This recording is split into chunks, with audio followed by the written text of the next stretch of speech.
tape advances for a few moments until, finally, a woman fills the frame. Mid-30s, unkempt hair, but still pretty. She's been crying. When she speaks into the camera, her voice is something very close to a croak.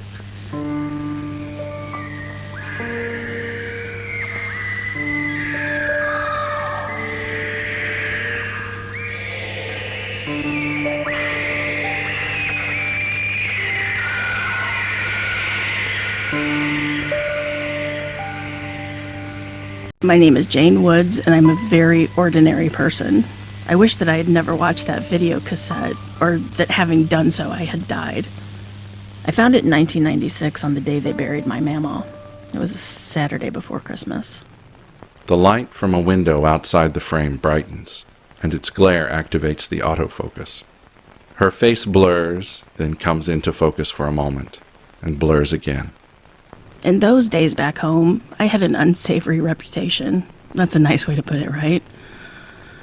I suppose I'd even made some poor decisions in high school, and maybe even up through my 20s. If you'd ever known my mother, you'd understand why. I'm not making excuses, I'm just explaining. Mama Ellen raised me because my mom couldn't raise her daughter from the Marshall County Jail, or while she was blowing truckers for pills at the Texaco in Wytheville. Everyone in town thought I was a slut, so I didn't want the preacher to drive me to Jackson's apartment after the funeral. Jackson Trent, he was my boyfriend at the time. That's where I found it, the video cassette, at Jackson's apartment, in a shoebox up on a beam. She clears her throat and pushes a strand of hair, flecked with new grays, behind her ears. It's a nervous gesture. She feels stripped naked by the camera, whose gaze seems to obsess over the shape of her lips, their fullness and lack of color. At first I thought Jackson might have put it there for me to find, some kind of weird joke. But when I watched the stuff recorded there, I knew it was impossible. Her head dips slightly out of frame as she picks up a video cassette.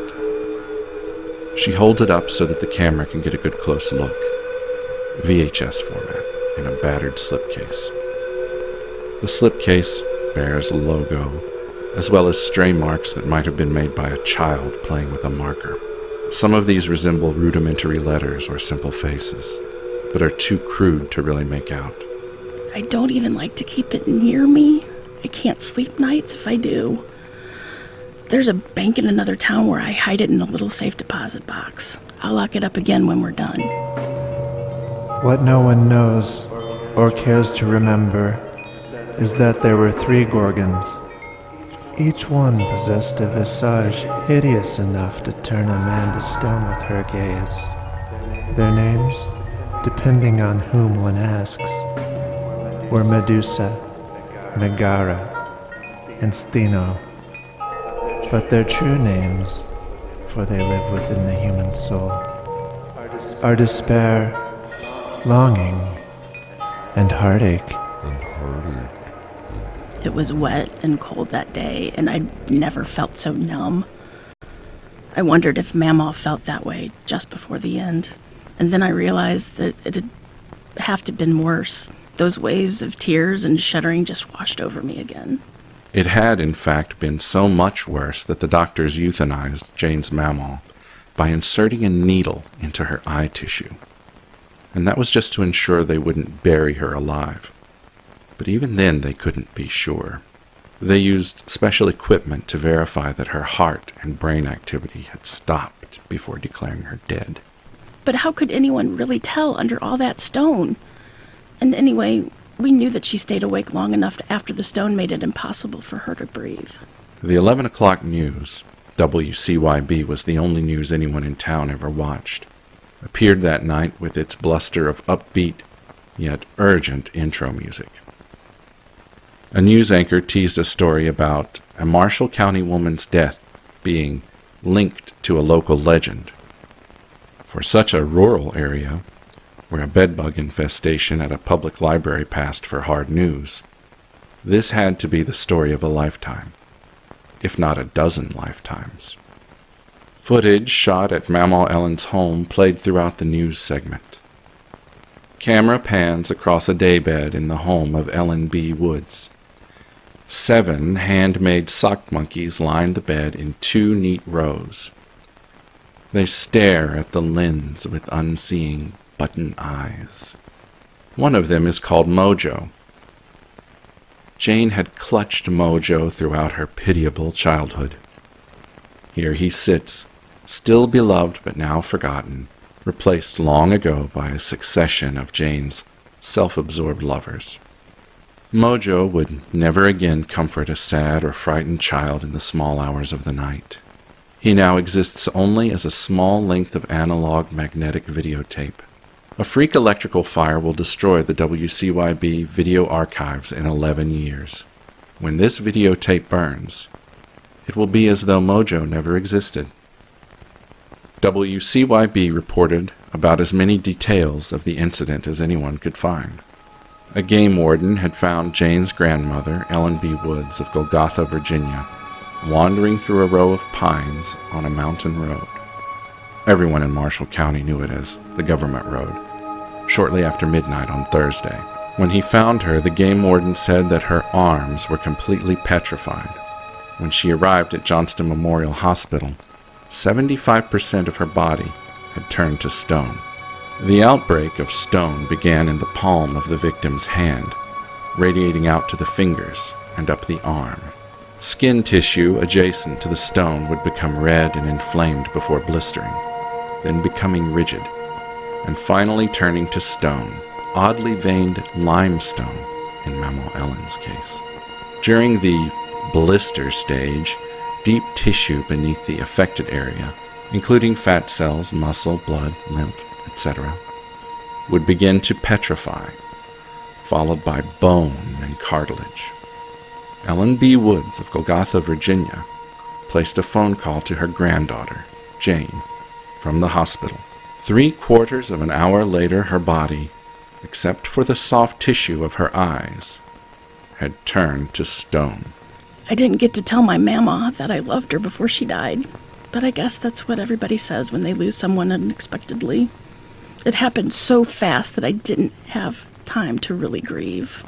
The news reports all failed to mention that the phone call placed by Ellen B. Woods of Golgotha, Virginia, didn't actually reach her granddaughter.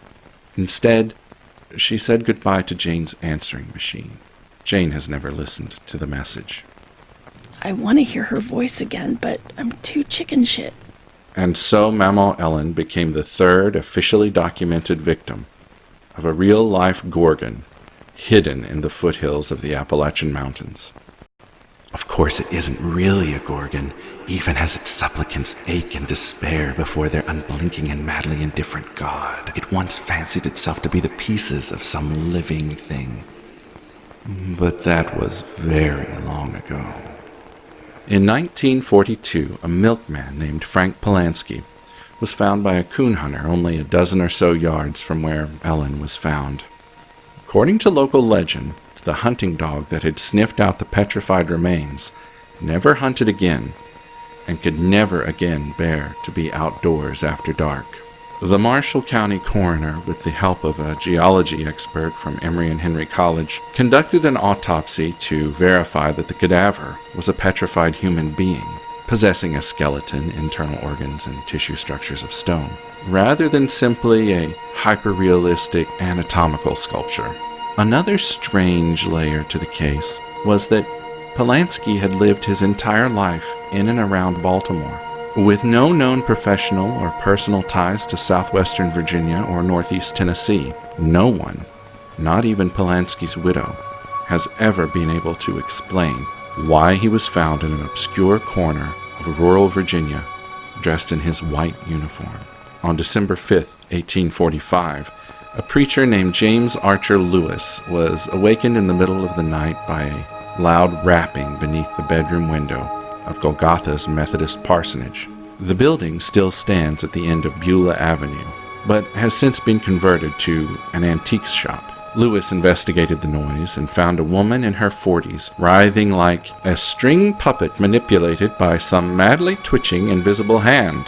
She spoke to the evangelist long enough to tell a disjointed tale of a hag in the woods, of glowing eyes the color and hue of sadness, and of the sensation of spiders possessed of many tentacles and probing feelers, spinning webs of limestone in her gut, before she fell to the ground in a state of utter petrifaction. Lewis read a service for the unidentified woman and buried her in a cemetery plot behind his church. In the late 1960s, a team of paranormal investigators were granted permission to dig up the grave in an attempt to ascertain the victim's identity. They found petrified remains in the exact state described by Lewis and a number of his parishioners. When attempts at identification failed, the remains were buried once more, this time in a newer cemetery a few miles outside town. 3 days before Halloween in 1978, this second grave was dug up and the remains were stolen. They will never be found. The universe exists only in the present. Thus, the fabric of reality has already evaporated before the human mind can process it. Jackson Trent Everybody called him Jiffy Jack, but no one really knew why. ran Mountain Empire Video and Knife on Main Street. Half the store was devoted to video rentals, while the other half was well stocked with outdoor sporting goods and knives. The old men whispered rumors that Jackson conducted a number of questionable activities in his store. Jane dismisses these claims. You know how rumors are in a small town. Jackson Trent was arrested on 2 counts of distributing pornographic material to a minor, and 5 counts of selling a firearm with an expired permit. A separate investigation found that a majority of his rental videos had been pirated. I've been living with Jackson for several months. He had an apartment on the second floor of his store. It was always easier just to go through the store than to use the back entrance. I remember a skiff of snow had fallen the night before the funeral, and the wooden Indian outside the storefront was covered with slush. It's funny what you remember. Her lower lip blossoms pink for 9 seconds and then goes pale once more. I didn't like living there much. You remember that farmhouse in Night of the Living Dead? Or the cabin in the Evil Dead movies? That store was kind of like that. All the shadows and taxidermies. Everything dusty. Daylight would filter through the store's filmy windows and fall onto knife display cases and shelves of new release videos. As one ventured deeper inside, the movies became older and more obscure. The stuffed game more fearsome with faces frozen in exaggerated rage. The horror and exploitation tapes lined the walls in the darkest corner of the building. They stood on narrow, unfinished wooden shelves, guarded by a stuffed brown bear clutching a rainbow trout. The apartment above the store wasn't much homier. I guess Jackson was another one of my bad decisions in life. At this point, Jane discusses the tape she found in the shoebox up on a beam in Jackson's apartment. She becomes increasingly agitated as she describes its contents and how viewing it has changed her life. Her sentences are little more than fragments, sometimes contradictory to previous statements. Those watching her interview will invariably become unsettled. Some experience nausea. Portrait of an unhinged woman. Among her more coherent and consistent statements, one can glean a few pieces of information. Apart from barely glimpsed abstract forms and unintelligible speech, probably attributable to old content that had been recorded over, the beginning of the tape is blank. Nearly 23 minutes elapse before any noteworthy content appears. Moments from Jane's life, past and future, real and imagined, play out in brief flashes, only seconds in duration. Awful moments. Moments captured by unseen cameras with impossible placement. Moments that have never been and should never be. Jane lists the scenes she remembers. She only viewed the tape once, but her recollections are crisp and urgent, ticking each one off with a trembling finger. Her speech slurs and increases in volume, as though she's delirious from fever or excessive drug use. Among the awful moments are these. A lonely Christmas morning with a 5-year-old Jane, sitting quietly while her mother leads a strange man to bed. His fingernails are long and dirty. his flannel work shirt stained with sweat and kerosene. Cut to her mother on her deathbed. A brief fight against HIV and a long acquaintance with crystal meth have rendered her a living corpse. Jane lowers her face to her mother's blistered lips. Jane, please don't go. She mumbles. I need help shitting in the bedpan. These were her dying words. Fade to prom night and Jane's date, Russell Boggess, actually a third cousin, drunk on blackberry shine and sawing open her panties with a buck knife. He jams his fat, calloused fingers inside of her, and she sobs, looking up to the ceiling as if searching for assistance from some indifferent savior. Her desperate sobs continue, like a demented musical score, as the tape cuts to a cartoon sock monkey with hyper-realistic eyes. They looked wet and veiny, as though they'd been magnified by some eye doctor's tool. Recited the exact date of Mamaw Ellen's death, and another date, February 25th, 2006. You've come to a horrible end, the sock monkey says. Its voice is like a frightened child whispering in the dark. There are other scenes, but Jane either cannot remember them or cannot describe them. She mentions something about a claymation version of herself, vomiting and committing acts of self-mutilation. The final scene is the longest on the tape. A woman in her mid-30s fills the screen. She's pretty but distraught. She looks into the camera and makes a long, tearful confession. She's telling some unseen interviewer about all of the heartache she's endured and of some nameless dread that's invaded her life. However, the audio of her confession grows increasingly distorted and muffled, only to be replaced by the same low sobbing as before. Sobs turn to screams. Screams lengthen and become frenzied. Finally, the noise is more like the terrified and desperate barks of a small mammal as it is being flayed. Cut to static and blank tape. Death is the only valid reality. All living things are fundamentally unreal. Right now, I work on the overnight stocking crew at the Piggly Wiggly in Mountain City. I have a hard time sleeping nights, and I figured I'd not take advantage of all the time I'd be home by myself, in the dark. Since that day, since the video, I've had a hard time holding down jobs. This is the first one I've been at for more than 8 months or so. She lists the dozen or more jobs she's lost since viewing the videotape, and complains of health issues that she believes the tape caused.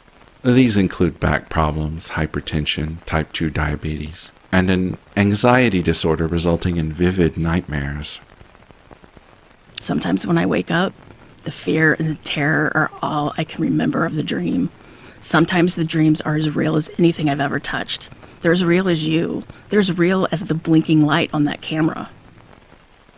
Her most frequent recurring nightmare is set in Jackson's video store. Sometimes snow is falling, sometimes heavy sheets of rain, but it is always dark, and Jane's dream self must always seek refuge in the store.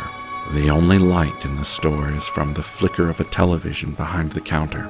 Sometimes the TV is the actual set in the store. Other times it's the ancient, large as a dresser, walnut console TV from Mamaw Ellen's living room. Standing opposite the television is Mamaw Ellen, in her limestone form. Her eyes are unusually wide and moist. Her cheeks glisten with teardrops. Her pose reminds Jane of a wooden Indian or a stuffed bear. In fact, some versions of the dream depict the petrified grandmother clutching an inanimate catfish or a bundle of wooden cigars. The video playing on the dream world's TV is similar, but not identical to the one found in a shoebox up on a beam, though it is always a pageant of atrocity, pain, and humiliation. Grotesque sock monkeys often make an appearance. Sometimes the video is not at all visible to the dreamer, but its effects are always felt. On a few occasions, Jane has attempted to fight the dream, to stop the video, to end her grandmother's captive torment. She always fails in these attempts. That's what I dream at least once a week, usually more. take it for what it is. The nothingness is hungry.